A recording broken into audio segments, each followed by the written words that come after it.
Bonjour à tous et bienvenue sur Dragon Street Photographie.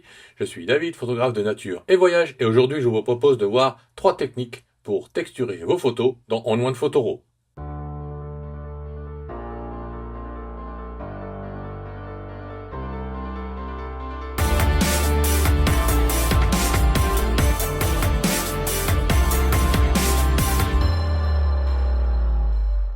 Avant de commencer, je vous invite sur mon blog Logiciels et formations, sur lequel vous retrouverez les formations sur On-One Photoro 2026, Capture One 16.7 et Dexo Photolab 9, ainsi que les derniers articles sur ces logiciels que j'utilise principalement dans mon workflow, ou encore sur mon blog Nature et Voyage, visitez les derniers articles en français et en anglais, ou encore visitez mes galeries en ligne sur dragonstreetphotographie.com. Sans plus attendre, passons dans On-One Photoro et voyons comment texturer une image. Alors, je nous ai sélectionné ici une fleur, une image de fleur, et le plus simple, c'est d'aller donc dans le module Edit et d'aller sélectionner dans le module Effet le filtre Texture. C'est relativement simple, et ensuite, il vous suffit d'aller voir quelle texture vous souhaitez appliquer. Donc ici, il y a des textures presets. Donc comme vous pouvez le voir, je vais enlever ça. Ça s'applique directement en cliquant dessus. Donc ici, des textures de mur grunge. Ici, avec des bokeh. Ou ici, avec un papier. Nous avons tout un tas d'options en dessous pour moduler l'opacité de la texture. Et ici, l'opacité de l'application générale du filtre. Mais nous avons beaucoup plus que ça, puisqu'ici, quand on choisit Postcard, ici par exemple, ici c'est dans la catégorie papier. Donc nous avons les catégories, ensuite dans les catégories, nous avons la texture des différentes catégories, et après le mode de fusion. Et donc ça c'est, comme je disais, le plus simple. Donc ici par exemple, pour une fleur, on aura tendance à plutôt mettre du papier. Et donc on va prendre Paper dans la catégorie. Et ici, nous avons tous les papiers qui sont dans cette catégorie-là. Donc après, on choisit celle qui nous convient le mieux. Donc on a du papier froissé, ça s'y prête pas particulièrement bien. Par contre, du papier un peu texturé, des matières texturées comme ici une toile Canva, où on a encore ici des fibres. On va prendre les fibres, histoire de changer un petit peu. Et ici, on peut modifier le mode de fusion. Et comme vous pouvez le constater, subtil va mieux que sombre ou lighter. Donc léger ou remplacement. Après on a normal, subtil me paraît pas mal. Et après on peut jouer sur donc l'opacité du filtre. Et comme vous pouvez le voir, si je zoome bien, en fait là ici on va voir l'opacité de la texture. Donc là on pourrait la mettre relativement à fond. Maintenant la texture elle se fusionne plutôt bien avec la fleur, mais si on souhaite ne pas l'appliquer sur la fleur, on pourrait tout à fait utiliser ici les masques. Et dans les masques, on va demander à sélectionner le sujet. On-One Photo va nous calculer le sujet et on a donc la fleur maintenant qui est sélectionnée relativement bien, donc on peut modifier cette sélection, mais ça sera dans une autre vidéo. Et ici, donc la fleur est bien protégée. Donc si je regarde mon masque, ce qui est en noir limite l'application donc de la texture, et la texture ne s'applique que là où c'est blanc. Donc c'est le principe donc des calques que nous avons dans Photoshop pour ceux qui connaissent. Donc la texture aura été fortement limitée, voire absente, des zones noires, limitée au niveau de gris, et dans le blanc appliqué totalement. Alors si on souhaite la texture, une texture un petit peu moins présente, on peut modifier l'opacité ici, ou si on souhaite ensuite ajuster des choses parce que nous avons ici les couches, et donc nous pouvons développer l'image, ici avec les tonalités et les couleurs, et donc si on veut travailler son image, mais que l'on souhaite adoucir l'application globale du filtre, ou sur la texture, nous pouvons jouer sur la brillance de la texture, mais comme vous pouvez le voir, ici, ça n'ajuste pas mes fleurs, mon sujet. Ici, je peux jouer sur la saturation ou encore la couleur de l'arrière-plan.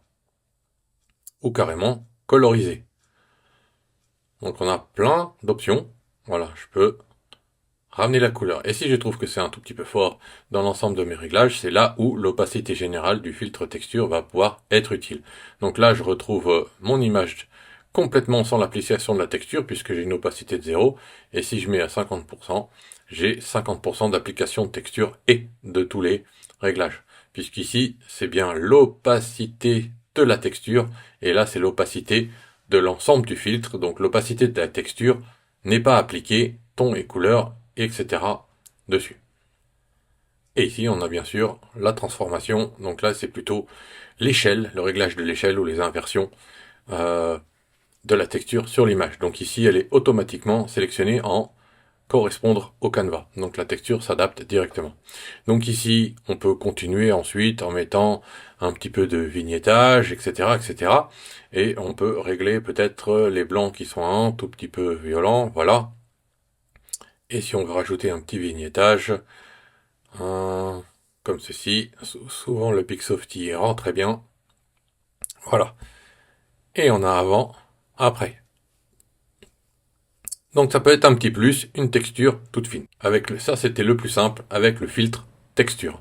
Voyons maintenant une manière plus compliquée et plus sophistiquée d'appliquer une texture sur une image, à la même manière que le filtre Effect, mais si vous trouvez qu'il est vite limité, nous allons pouvoir faire beaucoup plus complexe et un peu plus à la manière de Photoshop. Donc ici, je nous ai sélectionné une nouvelle image, et nous allons utiliser donc les couches, ou plutôt les calques, si on voulait traduire plus français, en utilisant les modes de fusion et l'opacité. Donc ici, je vais appliquer un nouveau calque, je vais cliquer un petit plus, et en One Photoro, vous avez cette fenêtre qui s'ouvre, où vous pouvez choisir dans les extras et dans les dossiers. Donc dans les extras, ce sont les extras que vous avez ajoutés dans One Photoro, et la gestion des extras se fait ici, dans le fichier et gestion des extras.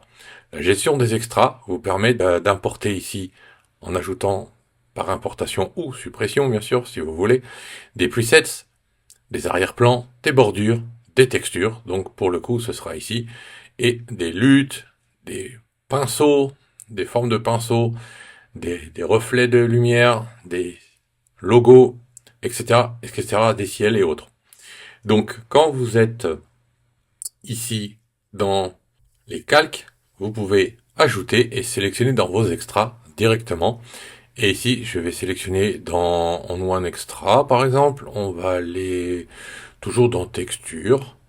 Et dans Texture, on va rester peut-être dans les papiers. Voilà.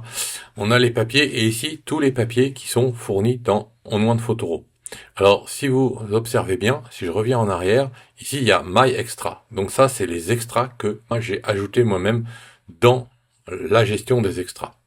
Donc je vais rester dans One Photoro, comme ça vous devriez retrouver les mêmes. Et dans papier, on pourrait prendre un papier sympathiquement texturé. On pourrait peut-être mettre le papier riz. Et je fais ajouter en calque. Voilà. Voici donc la texture sous forme de calque ajouté au-dessus.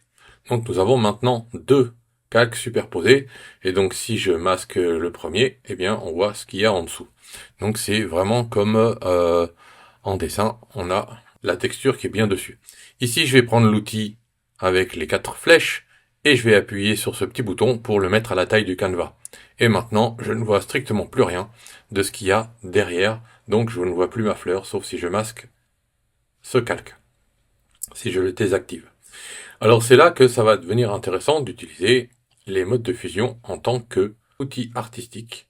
Et comme vous pouvez le voir, ça ne s'y prête pas très bien dans la zone ici des modes de fusion sombres, les modes de fusion clairs, mais nous avons ici les modes de fusion superposition ou soft light qui rend généralement pas mal.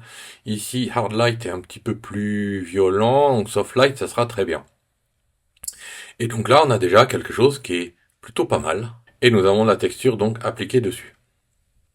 Si je trouve que cette texture est trop violente, ou un peu trop forte, je peux utiliser l'opacité ici pour réduire. Donc si je clique sur l'opacité et que je descends, en fait, je vais avoir ma texture, mon calque de texture qui est descendu à 80%. Si je le mets à 0, je ne vois, c'est comme si je l'avais désactivé, je vois que celui d'en dessous. Si je mets à 50% ou à 80%, ça rend pas mal. J'ai une petite texture sympa. On la voit à peine sur ma rose, mais l'arrière-plan est pas mal.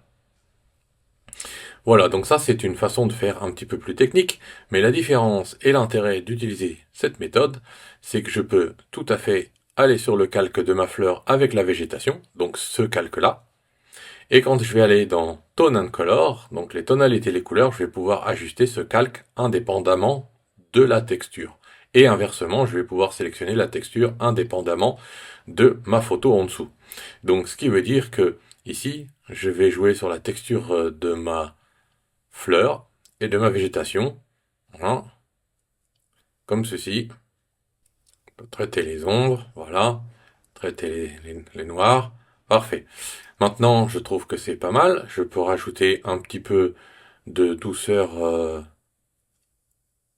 à ma plante. Donc du coup, je vais supprimer un peu ici. Par exemple, ici, j'augmente la texture fine.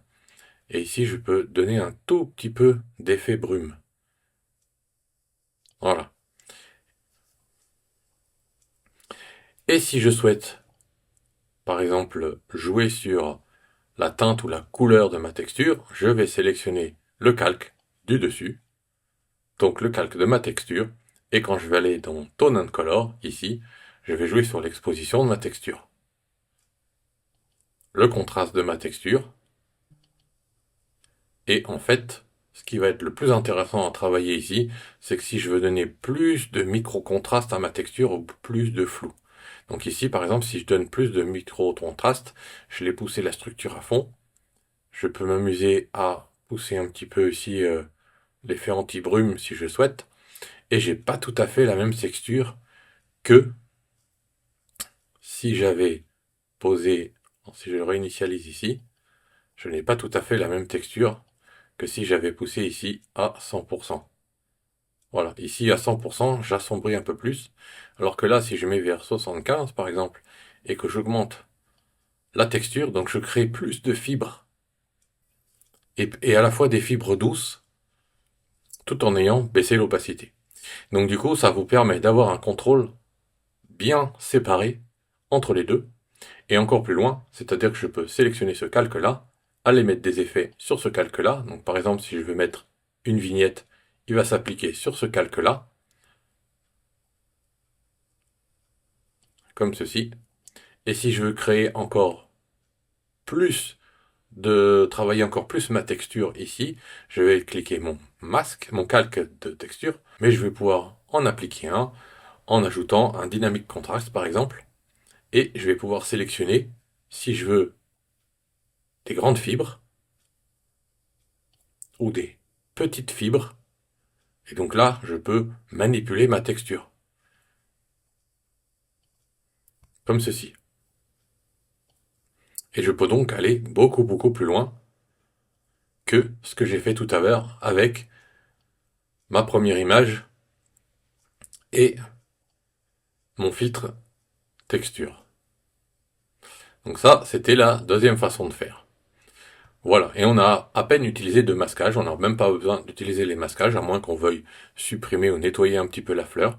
Eh bien, on peut tout à fait utiliser un pinceau de masquage et puis peindre dessus. Donc, peindre l'application ici de la texture sur la fleur. Mais ici, ça rend plutôt très bien, donc c'est pas mal. Si je souhaite nettoyer un petit peu la texture sur les bordures, je pourrais tout simplement prendre un pinceau ici 125 comme ceci, voilà. Une opacité, je demande peut-être un peu tout là, c'est un peu beaucoup, comme ceci. Allô, voilà. Et puis je peux demander à peindre tout doucement sur, voilà. Donc là j'ai une opacité un petit peu plus peut-être. Voilà, que ça soit un peu plus. Voilà, et là je nettoie un petit peu les petites traces de texture qui ne me plaisent pas sur ma fleur.